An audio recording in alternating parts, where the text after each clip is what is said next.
Hello नमस्कार, प्रेम classes में आपका स्वागत है।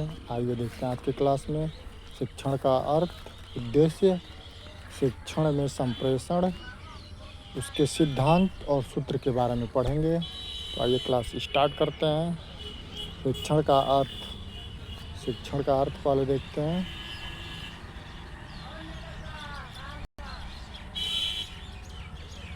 शिक्षण का अर्थ, शिक्षण वह प्रक्रिया है जिसके द्वारा शिक्षक विद्यार्थियों को ज्ञान, कौशल, आदर्श एवं अनुभव प्रदान करता है जिससे उनके व्यवहार में वांछित परिवर्तन होता है।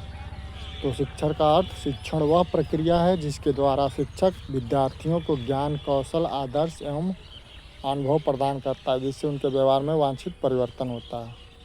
इसका सरल परिभाषा, शिक्षक द्वारा विद्यार्थियों को सीखने में सहायता देने की प्रक्रिया को शिक्षण कहते हैं।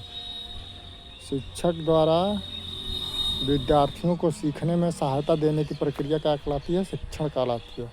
आइए देखते हैं आगे शिक्षण की परिभाषाएं। शिक्षण की परिभाषाएं, पहली परिभाषा देखते हैं एडमंड एमिडन के द्वारा। शिक्षण एक अंतःक्रियात्मक प्रक्रिया है जिसमें शिक्षक और छात्र दोनों सक्रिय रहते हैं। तो पहली परिभाषा, शिक्षण एक अंतःक्रियात्मक प्रक्रिया है जिसमें शिक्षक और छात्र दोनों सक्रिय रहते हैं, एडमंड एमिडन के द्वारा। दूसरी परिभाषा B.O. स्मिथ के द्वारा, शिक्षण ऐसी क्रियाओं की व्यवस्था है जो अधिगम उत्पन्न करती है। तो दूसरी परिभाषा B.O. स्मिथ के द्वारा, शिक्षण ऐसी क्रियाओं की व्यवस्था है जो अधिगम उत्पन्न करती है। जॉन डीवी के अनुसार शिक्षण की परिभाषा, शिक्षण अनुभवों के पुनर्गठन की प्रक्रिया है। VIP है, ये पेपर में आता है और आ भी सकता है। शिक्षण अनुभवों के पुनर्गठन की प्रक्रिया, डायरेक्ट पूछ देता है किसकी परिभाषा है। आइए देखते हैं आगे शिक्षण के उद्देश्य। शिक्षण के उद्देश्य क्या क्या हैं? तो पहला, शिक्षण का उद्देश्य ज्ञान प्रदान करना, विद्यार्थियों को विभिन्न विषयों का ज्ञान देना शिक्षण का उद्देश्य। कौशल का विकास करना। दूसरा, लेखन, बोलना, पढ़ना आदि कौशल विकसित करना। तीसरा, चरित्र निर्माण करना, अच्छे संस्कार एवं नैतिक मूल्यों का विकास करना। चौथा, सोचने की क्षमता विकसित करना। तर्क, विश्लेषण एवं निर्णय क्षमता बढ़ाना। पाँचवां, सामाजिक उद्देश्य। शिक्षण के उद्देश्य पाँचवां, विद्यार्थियों को समाज के योग्य नागरिक बनाना। छठवां, व्यक्तित्व का विकास, तो आत्मविश्वास, नेतृत्व एवं रचनात्मकता को बढ़ाना। ये शिक्षण के उद्देश्य हैं। शिक्षण में संप्रेषण, कम्युनिकेशन इन टीचिंग। तो आइए देखते हैं शिक्षण संप्रेषण का अर्थ। एक व्यक्ति से दूसरे व्यक्ति तक विचारों, सूचनाओं एवं भावनाओं का आदान प्रदान संप्रेषण कहलाता है। तो शिक्षण में संप्रेषण, एक व्यक्ति से दूसरे व्यक्ति तक विचारों एवं सूचनाओं एवं भावनाओं का आदान प्रदान क्या संप्रेषण कहलाता है। तो आगे शिक्षण में संप्रेषण के तत्व। एक शिक्षण में कौन कौन से तत्व सम्मिलित होने चाहिए जो संप्रेषण में सहायक हो सकते हैं? पहला, टीचर जो प्रेषक का कार्य करता है। दूसरा, संदेश जो मैसेज दिया जाता है। तीसरा, माध्यम जिसके द्वारा वह देता है। चौथा, ग्रहणकर्ता स्टूडेंट जो प्राप्त करता है। और 1, 2, 3, 4 और पाँचवा, फीडबैक जो स्टूडेंट से प्राप्त होता है। तो शिक्षण में संप्रेषण के ये 5 तत्व हैं। पहला, दूसरा, तीसरा, चौथा और पाँचवा। प्रेषक, मैसेज, मीडियम, स्टूडेंट और फीडबैक, ये इसके 5 तत्व हैं। ये पेपर में पूछता है कि शिक्षण में संप्रेषण के तत्व नहीं है, नकारात्मक में पूछता है तो इसमें से या तत्व हैं तो एक इसमें से दिया रहेगा, बाकी नहीं दिया रहेगा। आगे देखते हैं। शिक्षण के सिद्धांत उदाहरण सहित प्रिंसिपल्स ऑफ टीचिंग। तो शिक्षण के सिद्धांत क्या है? पहला सिद्धांत, शिक्षण से ज्ञात से अज्ञात की ओर, शिक्षण नो टू अननोन। तो शिक्षण का पहला सिद्धांत है ज्ञात से अज्ञात की ओर। तो विद्यार्थी जो पहले से जानते हैं उसी आधार पर नई बात सिखानी चाहिए।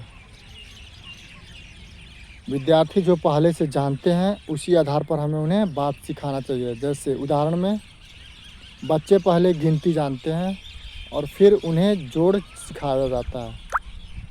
तो बच्चे पहले क्या जानते हैं? गिनती जानते हैं, उसके बाद उन्हें जोड़ सिखाया जाता है। तो ये ज्ञात से अज्ञात की ओर पहला सूत्र हो गया। आगे देखते हैं अगला, सरल से कठिन की ओर, सिंपल टू कॉम्प्लेक्स। पहले आसान विषय पढ़ाना फिर कठिन विषय पढ़ाना, ये सरल से कठिन की ओर होता है। इसका उदाहरण पहले वर्णमाला सिखाना फिर शब्द और बाद में वाक्य बताना, ये इसके उदाहरण है।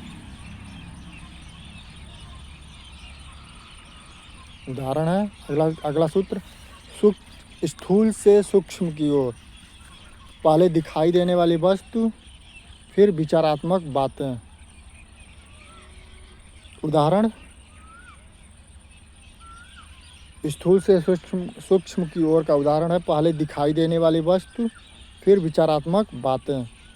पहले असली फल दिखाना, मतलब किसी चीज़ को दिखा के पढ़ाना, फिर उसके चित्र और नाम सिखाना। एक क्लास में टीचर बच्चों को पढ़ाने के लिए पहले एक फल दिखाएगा, फिर उसके बाद उसका चित्र दिखाएगा, फिर उसके बारे में उसका नाम सिखाएगा, यह क्या है, इससे बच्चा आसानी से जान जाता है।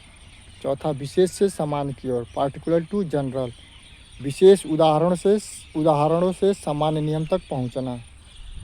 इसके उदाहरण, 2 + 2 = 4 या 3 + 3 = 6 आदि उदाहरण देकर जोड़ का नियम समझाना। ये एग्जाम में कई बार आ चुका है, VIP क्वेश्चंस। अनुभव से तर्क की ओर, पहले अनुभव देना फिर उसका कारण समझाना। उदाहरण, पानी गर्म करने का प्रयोग करना फिर उबाल का सिद्धांत समझाना, ये इसका उदाहरण है। पानी गर्म करने का प्रयोग कराना फिर उबाल का सिद्धांत समझाना, ये अनुभव से तर्क की ओर का उदाहरण हो गया। पूर्ण से अंश की ओर, होल टू पार्ट। पहले पूरे विषय का ज्ञान देना फिर उनके भागों का अध्ययन कराना। पहले पूरा मानचित्र दिखाना फिर राज्यों का अध्ययन कराना, ये पूर्ण से अंश की ओर उदाहरण के सूत्र के उदाहरण हो गए। 7वां, विश्लेषण से संश्लेषण की ओर। पहले भागों का अध्ययन फिर उन्हें जोड़कर संपूर्ण ज्ञान देना। उदाहरण, वाक्यों के शब्दों को अलग अलग समझाना फिर पूरा वाक्य बनवाना। वाक्यों के शब्दों को अलग अलग समझाना फिर पूरा वाक्य बनवाना। 8वां सूत्र, प्रत्यक्ष से अप्रत्यक्ष की ओर। पहले प्रत्यक्ष वस्तु का अनुभव फिर कल्पनात्मक ज्ञान। उदाहरण, पहले पृथ्वी का ग्लोब दिखाना फिर सौरमंडल के बारे में समझाना। मनोवैज्ञानिक से तर्क की ओर। 9वां सूत्र है, शिक्षण विद्यार्थियों की रुचि और आवश्यकताओं के अनुसार होना चाहिए। उदाहरण, छोटे बच्चों को खेल खेल में पढ़ाना। शिक्षण की विशेषताएं क्या हैं? यह द्विपक्षीय प्रक्रिया है, पहली विशेषता। दूसरी, शिक्षक और छात्र दोनों सक्रिय होते हैं इसमें, दूसरी। तीसरी, शिक्षण का उद्देश्य व्यवहार परिवर्तन है। तीसरा विशेषता, शिक्षण योजनाबद्ध एवं उद्देश्यपूर्ण होता है। इसकी 4 विशेषताएं हैं। आगे परीक्षा की दृष्टि से महत्वपूर्ण है। शिक्षण का अर्थ, शिक्षक द्वारा विद्यार्थियों को सीखने में सहायता देने की प्रक्रिया शिक्षण कहलाती है। संप्रेषण, विचारों एवं सूचनाओं के आदान प्रदान की प्रक्रिया संप्रेषण कहलाती है। इसके महत्वपूर्ण सूत्र: ज्ञात से अज्ञात की ओर, सरल से कठिन की ओर, स्थूल से सूक्ष्म की ओर, ये महत्वपूर्ण सूत्र माने जाते हैं। नमस्कार, मेरा वीडियो आपको कैसा लगा? लाइक और सब्सक्राइब जरूर करें। धन्यवाद।